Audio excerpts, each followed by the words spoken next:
Hello friends, welcome to my channel. आज की जो क्लासेस है, आज की क्लास में हम उत्सर्जन तंत्र से संबंधित कुछ इम्पोर्टेंट क्वेश्चंस हैं, उनका डिस्कस करेंगे। तो इसमें फर्स्ट क्वेश्चन दे रखा है कि मनुष्य होता है मुख्य रूप से किसका उत्सर्जन करता है। मनुष्य मुख्य रूप से किसका उत्सर्जन करता है, तो इसका आंसर है अमोनिया का। ठीक है, किसका उत्सर्जन करता है? अमोनिया का। अब देखो, अमोनिया को उत्सर्जन करता है, ये 3 टाइप के होते हैं। ठीक है, एक होता है अमोनोटैलिक, एक होता है यूरियोटैलिक और एक होता है यूरिकोटैलिक। अब इनके कुछ कुछ एग्जाम्पल हैं जो हमें माइंड में रखने हैं। जैसे अमोनोटैलिक का सबसे बेस्ट एग्जाम्पल है अस्थिल मछलियाँ। क्या? अस्थिल मछलियाँ। और जलीय मानव जो मेढक होता है, मेढक का जो लार्वा होता है, वो किसका पार्ट होता है? अमोनोटैलिक का। ठीक है, एक होता है यूरियोटैलिक। यूरियोटैलिक में आपको याद रखना है 3-4 एग्जाम्पल हैं। एक होता है मानव, एक मेढक होता है, वहाँ पर तो क्या है, लार्वा पार्ट होता है, और यहाँ पे क्या होता है, परिपक्व मेढक होता है, एक केंचुआ होता है और एक होता है जलीय सरीसृप। ठीक है, नेक्स्ट होता है और यूरिकोटैलिक में जो इम्पोर्टेंट वो क्वेश्चन मतलब एग्जाम्पल है इसके, वो हैं पक्षी और सरीसृप। ठीक है, अब सरीसृप में प्राय 2 क्वेश्चन आते हैं। एक तो सरीसृप पूछे तो डायरेक्ट यूरिकोटैलिक बोल सकते हैं, लेकिन अगर जलीय सरीसृप बोले तो हमने किस में रखना है? यूरियोटैलिक में, जो यूरिया का उत्सर्जन करते हैं। ठीक है, नेक्स्ट क्वेश्चन है कि ग्लोमेरुलस होता है वो कहाँ पाया जाता है? तो ग्लोमेरुलस पाया जाता है वोमेन संपुट में।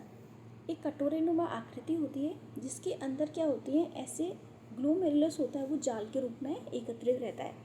ग्लोमेरुलस के अंदर, इसमें वोमेन संपुट के अंदर पाई जाती हैं पोडोसाइट सेल।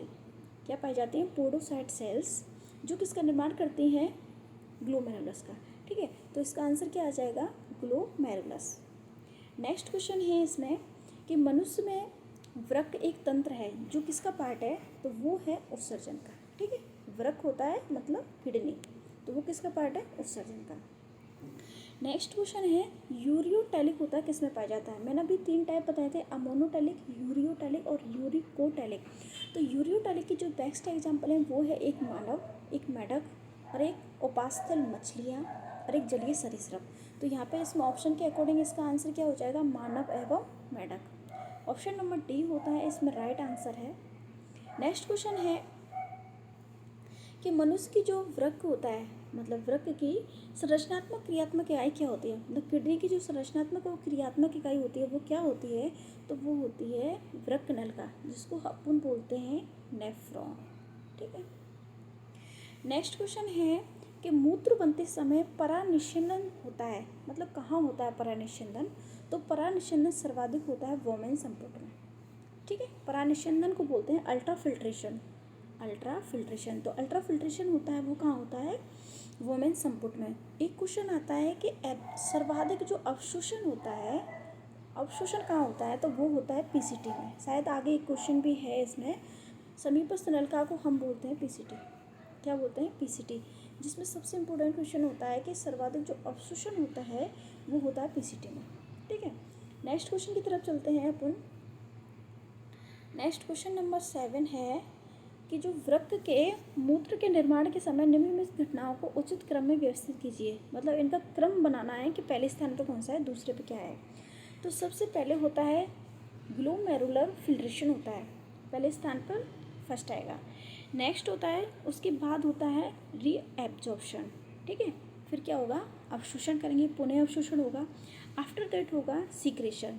जो स्रवण होता है वो सबसे लास्ट की प्रोसेस होती है। तो ऑप्शन के अकॉर्डिंग पहले स्थान पर फर्स्ट, फिर third and second.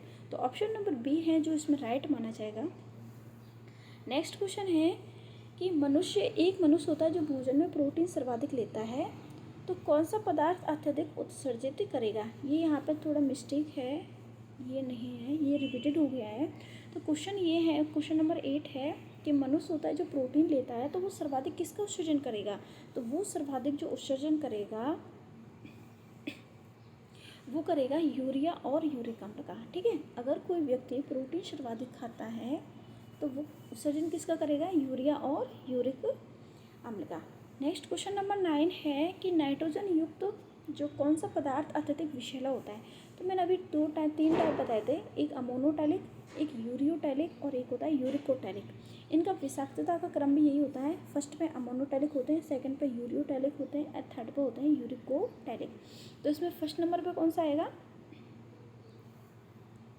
First number पे क्या दे रखा है, यूरियोटैलिक। ठीक है, यूरियोटैलिक मतलब अब देखो इसमें क्या है, यूरिया भी दे रखा है और अमोनिया भी दे रखा है। तो यहाँ पे सर्वाधिक जो विषाक्त होगा ना वो अमोनिया होगा, क्योंकि अमोनिया से ही किसका निर्माण होता है, यूरिया का। अगर अमोनिया नहीं दे रखा होता है तो हम मानते हैं यूरियोटैलिक, क्योंकि पहले स्थान पे तो अमोनोटैलिक ही होता है, दूसरे पे यूरियोटैलिक होता है, यूरिया होता है। तो इसके ऑप्शन के अकॉर्डिंग इसमें अमोनिया राइट है। नेक्स्ट क्वेश्चन है इसमें कि मानव मूत्र में यूरिया होता है जो किसके टूटने से बनता है। ठीक है, तो ये बनता है अमीनो अम्लों के द्वारा, मतलब यूरिया अमीनो जो अमोनिया होता है उसके टूटने से बनता है यूरिया। तो अमोनिया को क्या बोलते हैं, अमीनो अम्ल बोलते हैं। नेक्स्ट क्वेश्चन है इसमें, नेक्स्ट क्वेश्चन है वे स्पीसीज जो लवणता के उच्च स्तर पर जीवित रह सकती हैं उनको हम क्या बोलते हैं। तो ये इसका आंसर है यूरियोहैलाइन, मतलब जिसमें सर्वाधिक लवणता हो फिर भी अगर कोई स्पीसीज जीवित है तो वो कौन सी कहलाते हैं, यूरियोहैलाइन। ओके, नेक्स्ट क्वेश्चन है इसमें क्वेश्चन नंबर 12। क्वेश्चन नंबर 12 है जलीय सरीसृप। जलीय सरीसृप कौन होते हैं। मैंने अभी आपको बताया था एक होता है सरीसृप और एक होता है जलीय सरीसृप। ठीक है, जिसमें मछलियाँ आती हैं। तो जलीय सरीसृप का एग्जाम्पल होता है वो जाता है यूरियोटैलिक में, लेकिन अगर ओनली सरीसृप आ जाता है तो वो आता है यूरिकोटैलिक में, जो थर्ड नंबर पर होता है ना यूरिकोटैलिक, उसमें आता है। नेक्स्ट क्वेश्चन नंबर 13 है कि कौन से जंतु होते हैं जो यूरिकोटैलिक कहलाते हैं। मैंने अभी बताया जो तीसरे स्थान पर होते हैं यूरिकोटैलिक, जिसमें पक्षी और सरीसृप आते हैं। तो ऑप्शन के अकॉर्डिंग इसमें पक्षी कौन है, इसमें सरीसृप तो आ गया छिपकली और वो पक्षी कौन आ गया, कौवा। तो ऑप्शन नंबर बी है इसका बिल्कुल राइट आंसर है। नेक्स्ट क्वेश्चन नंबर 14 कि एक मनुष्य होता है काफ़ी लंबे समय तक भूखा रहता है, तो इसके जो यूरिन होता है इसमें सर्वाधिक मात्रा में क्या पाया जाएगा। तो इसमें पाए जाते हैं कीटोन्स। ठीक है, ऑप्शन नंबर डी बिल्कुल राइट आंसर है इसका। नेक्स्ट क्वेश्चन नंबर 15, यदि शरीर में यकृत को हटा दिया जाए तो रुधिर में मतलब ब्लड में किसकी मात्रा सर्वाधिक हो जाएगी।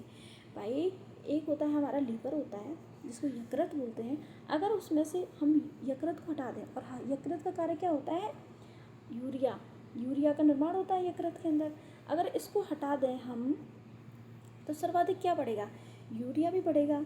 लेकिन इसमें क्या दे रखा है ऑप्शन में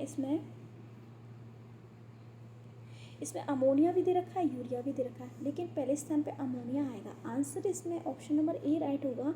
अगर अमोनिया नहीं दे रखा होता तो हम यूरिया को राइट कर सकते, लेकिन पहले स्थान पे क्या आएगा, अमोनिया। तो ऑप्शन नंबर ए है वो इसका बिल्कुल राइट आंसर है।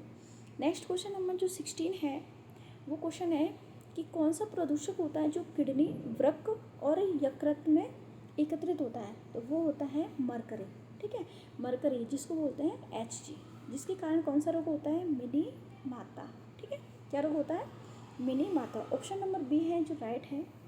नेक्स्ट क्वेश्चन है इसमें क्वेश्चन नंबर 17 है कि कॉकरोच, केचुआ और खरगोश होता है, इसके जो उत्सर्जी अंग होते हैं वो कौन से होते हैं। तो ये याद रखना है कि कॉकरोच का जो उत्सर्जी अंग होता है वो होता है मालपीघी नलिकाएं। केचुआ नेफ्रिडिया, ऐसे याद रख सकते हो, केचुआ नेफ्रिडिया। नेक्स्ट खरगोश का होता है वृक्क को क्या बोलते हैं, किडनी। तो ऑप्शन नंबर बी है वो बिल्कुल राइट आंसर है। क्वेश्चन नंबर 18 है इसमें क्वेश्चन नंबर 18 है कि स्तनियों के जो उत्सर्जित तंत्र के किस भाग में एकत्रित जो द्रव होता है वो सर्वप्रथम मूत्र कहलाता है, मतलब यूरिन कहलाता है।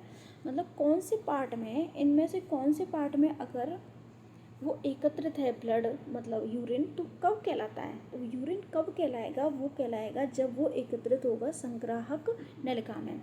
ठीक है, लास्ट में होता है ये संग्राहक नलिका, यहाँ पे होती है डीसीटी और डीसीटी के बाद होता है संग्राहक नलिका। अगर इसमें जो होता है एकत्रित हो जाता है, अवशोषित पदार्थ होता है जो इसमें एकत्रित हो जाता है संग्राहक नलिका में, तो उसको तब बोलते हैं हम यूरिन, उससे पहले यूरिन नहीं बोलते हैं। वोमेन संपुट का सबसे इंपॉर्टेंट क्वेश्चन मैंने अभी बताया था, क्या इसमें पोडोसाइट सेल्स पाई जाती हैं, ठीक है। हैंले का लूप ये मूत्राशय होता है, संग्राहक नलिका के बाद मूत्र को कहाँ पहुँचा दिया जाता है, मूत्राशय में। नेक्स्ट क्वेश्चन है, देखो क्वेश्चन आ गया, पोडोसाइट सेल्स होती हैं जो कहाँ पाई जाती हैं, अभी मैंने बताया था वोमेन संपुट के अंदर। वोमेन संपुट में क्या पाई जाती है, पोडोसाइट सेल, और वोमेन संपुट होता है उसी के अंदर क्या पाया जाता है, ग्लोमेरुलस।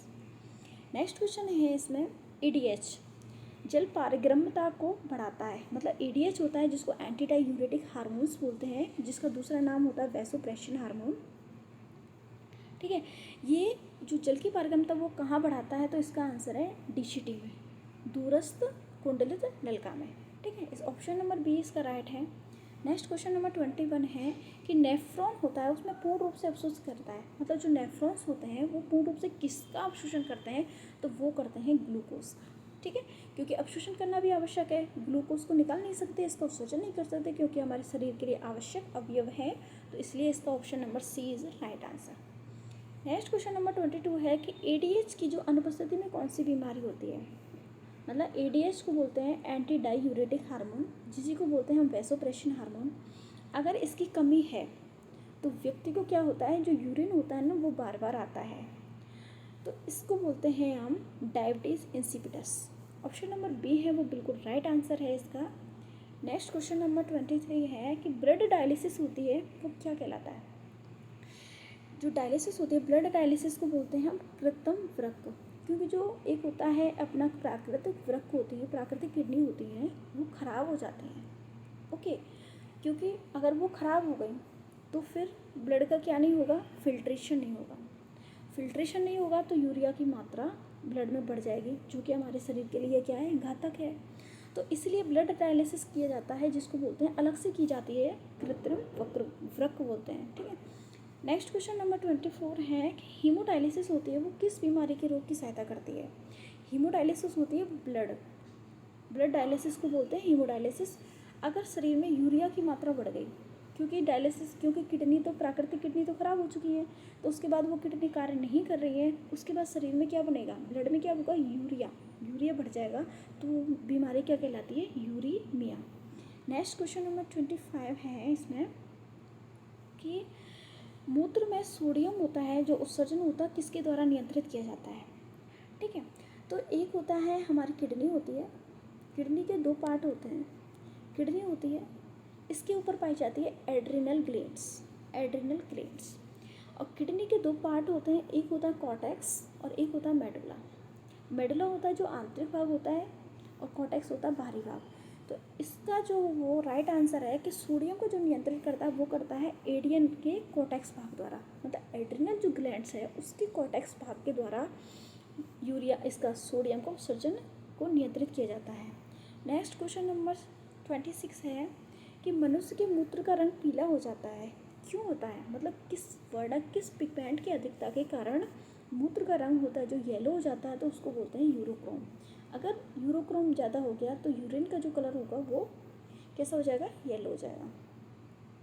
नेक्स्ट क्वेश्चन है कि एक सामान्य वयस्क में ग्लोमेरुलर होता है, निस्यंदन होता है, वो दर कितनी होती है। एक फैक्चुअल क्वेश्चन है जिसको याद रखना है, इसका ऑप्शन नंबर सी राइट है, 120 ml पर मिनट। नेक्स्ट क्वेश्चन है ऑर्निथिन चक्र होता है जो किसमें क्रमानुसार होने वाली क्रियाओं से संबंधित है। ऑर्निथिन चक्र को बोलते हैं हम यूरिया चक्र, ठीक है, यूरिया चक्र। और यूरिया चक्र का रिलेटेड किससे हो गया, यकृत से, किससे, लीवर से। तो ऑर्निथिन चक्र होता है वो संबंधित है उत्सर्जन तंत्र से, उत्सर्जन तंत्र संबंधित है यकृत से, तो ऑप्शन नंबर बी है इसमें राइट है।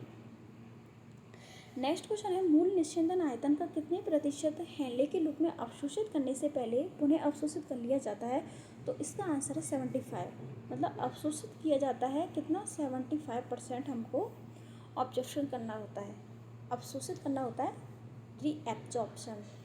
नेक्स्ट क्वेश्चन है इसमें 30 कि पित्त वर्णकों का मूत्र में उत्सर्जन एक लक्षण है, मतलब पित्त वर्णक हो गए मूत्र में, मतलब यूरिन में पित्त वर्णक हो गए, उसका कलर क्या हो गया, येलो हो गया, तो उस वाले जो रोग को हम क्या बोलते हैं, पीलिया बोलते हैं, ठीक है।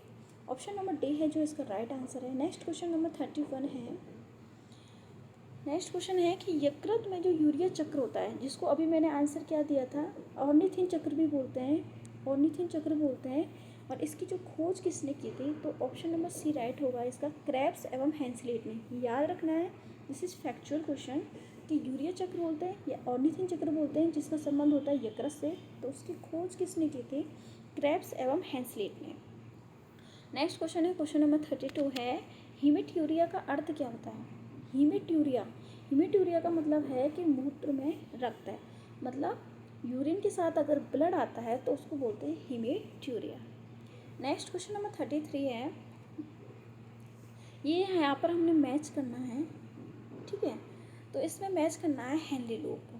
हेनली लूप का जो सबसे जो है यहाँ पे कार्य दे रखा है कि हेनली लूप का कार्य क्या होता है, रीनल धमनी का कार्य क्या होता है, और इसका पीसीटी, टीसीटी एंड ग्लोमेरुलस। तो हमें देखना है ऑप्शन नंबर जो ए है, हेनली लूप, इसका जो कार्य होता है वो होता है मूत्र के सांद्रण में भूमिका निभाना, ठीक है। इसका ऑप्शन नंबर 5 से करेक्ट मिलाएंगे, यहाँ पर अच्छे से दिख नहीं रहा है ये। नेक्स्ट है इसमें रीनल धमनी। रीनल धमनी का प्रमुख कार्य होता है, ये जो होती है, जो रक्त में क्या होती है, रक्त को किडनी तक लेके आती है, अविवाही धमनी भी बोल सकते हैं इसको, जो रक्त को कहाँ लेके आती है, किडनी में, ठीक है। तो पहले तो 5 हो गया, फिर आ जाएगा 1। नेक्स्ट है इसमें पीसीटी। मैंने पीसीटी का सबसे इम्पोर्टेंट आपको बताया था कि पीसीटी का सबसे इम्पोर्टेंट काम होता है जहाँ पर अवशोषण सर्वाधिक होता है, वह क्षेत्र जहाँ पुनः अवशोषण सर्वाधिक होता है या विशिष्ट मात्रा होती है, तो वो होता है, इसको हम इससे मिला देंगे तो 5, 1, 2। नेक्स्ट है इसमें ग्लोमेरुलर। ग्लोमेरुलस का प्रमुख कार्य क्या होता है, ब्लड का छानना, ब्लड का फिल्ट्रेशन करना, ठीक है। और नेक्स्ट है इसमें डीसीटी। तो डीसीटी का मैंने अभी बताया था यहाँ पर, इसका डीसीटी का प्रमुख कार्य होता है वो होता है, वह क्षेत्र होता है श्रवण, मतलब सिक्रेशन का जो सबसे इम्पोर्टेंट क्षेत्र होता है वो होता है डीसीटी। तो इसका हम मिलाएंगे, पहले 5 होगा, ऑप्शन नंबर बी इसका राइट आंसर है। आप देख सकते हो जो मैंने बताया है, 5, 1, 2, 3, 4 आंसर है, इसका राइट आंसर है। मैं दोबारा से एक बार बता देती हूँ कि देखो, हेनले का लूप है ना, हेनले के लूप को मिलाएंगे हम 5 से, क्योंकि इसका कार्य होता है मूत्र के सांद्रण में भूमिका निभाना, ठीक है। नेक्स्ट है इसमें पीसीटी, रीनल धमनी। रीनल धमनी का कार्य क्या होता है कि ये ब्लड को लेके आती है किडनी में, ओके। पहले 5 फिर 1। आफ्टर दैट है पीसीटी। पीसीटी का जो प्रमुख कार्य होता है अवशोषण, बस जहाँ पे अवशोषण है आपको वहीं पे करना है पीसीटी। फिर आता है ग्लोमेरुलस। ग्लोमेरुलस का कार्य, प्रमुख कार्य क्या होता है, क्योंकि देखो ये वोमेन संपुट हो गया, ये हो गया, इसमें ग्लोमेरुलस हो गया, यहाँ पे पोडोसाइट सेल्स पाई जाती हैं, ये रीनल धमनी यहाँ से ब्लड को लेके आई, तो ये क्या करेगा, प्रमुख रूप से इसका कार्य होता है ब्लड को छानना, ठीक है। इसका कार्य क्या होता है, छानना। और डीसीटी का जो प्रमुख कार्य होता है, जिसको डीसीटी होते हैं, यहाँ पे क्या होता है, सिक्रेशन होता है, स्रवण होता है, मतलब उसके बाद होता है जो संग्राहक नलिका में भेज दिया जाता है और वहीं पे वो यूरिन कहलाता है। आप समझ में आ गया होगा, तो इसको ऑप्शन नंबर बी है वो बिल्कुल राइट आंसर है। नेक्स्ट क्वेश्चन है इसमें, लास्ट क्वेश्चन है आज की क्लास का, कि मूत्र जो निकास होता है वो कम होता है, किससे कम होता है, ये कम होता है वैसोप्रेसिन हार्मोन के कारण, ठीक है। वैसोप्रेसिन हार्मोन जिसको अपन बोलते हैं एडीएच, एंटी डायूरेटिक हार्मोन, मतलब अगर ये सही मात्रा में है तो हमारा जो यूरिन होता है, इनका निकास होगा वो एक निश्चित मात्रा में होगा। लेकिन अगर वैसोप्रेसिन की कमी हो जाती है, ठीक है, मतलब एडीएच की कमी हो गई, तो व्यक्ति को कौन सी रोग हो जाता है, डायबिटीज़ इंसिपिडस। कौन सा रोग हो जाता है, डायबिटीज़ इंसिपिडस, ठीक है। डायबिटीज़ इंसिपिडस होगा तो बार बार यूरिन जाना पड़ेगा। तो आज की क्लास यहीं पर कंप्लीट होती है। किसी भी क्वेश्चन में अगर कोई दिक्कत हो तो आप दोबारा से पूछ सकते हो, जो भी प्रॉब्लम्स हों। तो आज की क्लास के 34 क्वेश्चन थे आज की क्लास में। आई होप आप सबको क्लासेस अच्छी लगी होगी, और कुछ भी इंपॉर्टेंट क्वेश्चन जो लगे हों, आपको इंपॉर्टेंट लगे उनको आप नोट कर सकते हो। तो आज की क्लास यहीं पे कंप्लीट होती है। Thank you so much. जय हिंद, जय भारत।